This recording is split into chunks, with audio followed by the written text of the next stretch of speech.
sweet. I'm as harmless as cherry pop. Those are your hands. Those are your hands. Edward Scissorhands. Okay. All right. So, when it comes to this movie, I know a lot of people love this movie. Now, when I was growing up, I was getting into Tim Burton quite young when I was a kid, like with Beetlejuice and with Nightmare Before Christmas. Eventually, then watched like Sleepy Hollow and then Sweeney Todd, more of his more adult stuff. And then this one kind of fell under my radar. You know, it was kind of with the catalog of movies where I'm like, oh yeah, that's right, he did that. You know, like I keep forgetting that he did like Corpse Bride, and then every once in a while I'm like, wait, did he do Mars? Yes, he did do Mars Attacks. So it falls into that category of like, yeah, that's right, I forgot he did that. This one is kind of like, I forgot this is kind of a thing at times. Like, this is a movie at times. I kind of kept forgetting that. To then a couple years after I was discovering more and more of his work, I then sat down and watched it. And to me, I'm not super into, I've said it before, I'm not super into romantic type films. I'm not, it's just not really for me. So growing up, when I was watching like the original Romeo and Juliet, or, you know, like other like romantic type films or anything from Hallmark, I was kind of going like, I don't really care to watch this. I mean, Romeo and Juliet, that was just that, you know, that's just a good movie. But with like all those Hallmark movies, I'm just like, yeah, these are just cheaply done, and I don't like them at all. But yet they still play them all the time, and I just don't care. But this, you know, if there's a level of, you know, something like maybe like action stuff going on, like with Scott Pilgrim versus the World, then I like those kind of movies where, yeah, the romance is there, but you forget that there's like 12 other layers to it that aren't romance. And this kind of takes that away a little bit, where it, you know, it kind of plays with the whole like this, you know, Edward Scissorhands kind of reminds me of those, of like Frankenstein, or The Bride of Frankenstein. You know, it reminds me of something like that, where it's like something that is feared finds love. It's that kind of thing. It feels kind of like almost like a Romeo and Juliet meets like Bride of Frankenstein kind of thing, where it's like two people who really aren't supposed to be, you know, lovers or even friends or even colleagues. They find a way to find love. You know, it's again like Beauty and the Beast, you know, where they're really not supposed to like each other, but then they then come together and then find out that they actually have a deeper connection with each other than they thought. This is on that level, you know. All the classic Burton stuff is there, so like it's very gothic. Danny Elfman does the score, and he uses his buddy Johnny Depp. I believe this is the second time he used Winona Ryder. I believe. I might be wrong about that.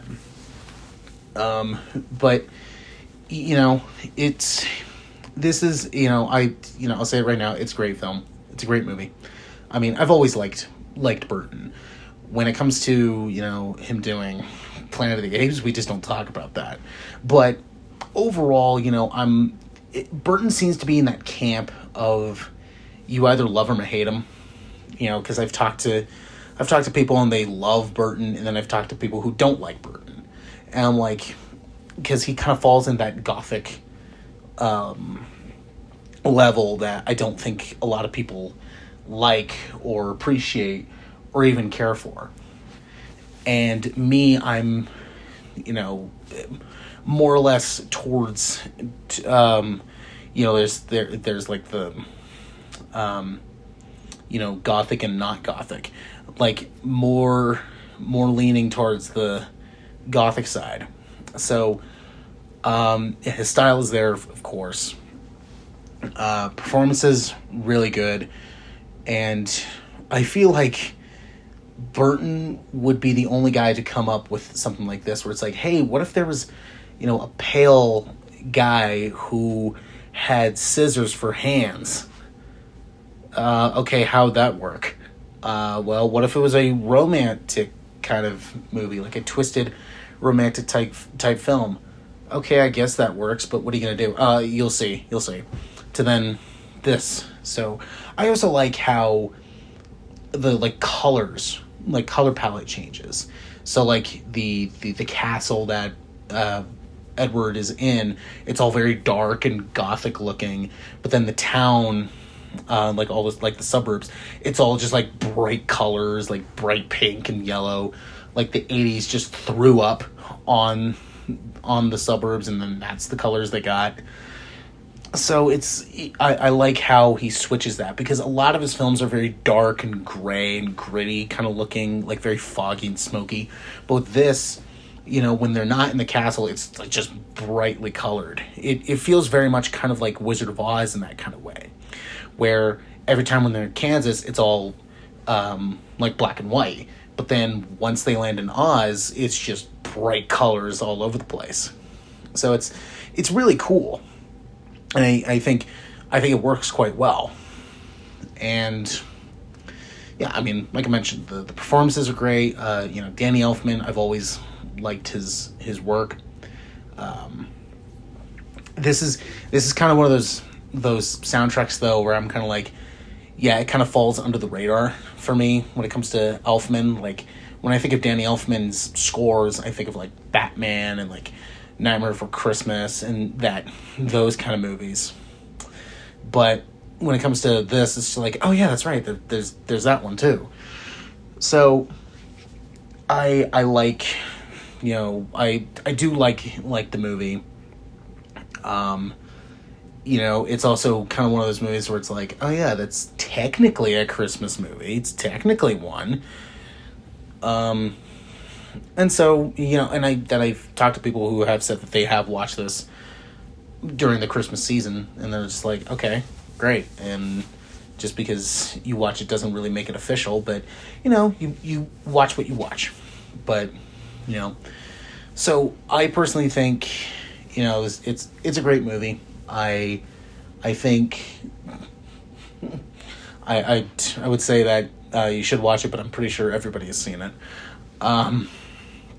So it's a nice callback to, because I believe Beauty and the Beast came out a couple years before this came out, or at least 1 or 2, 3 years before this came out.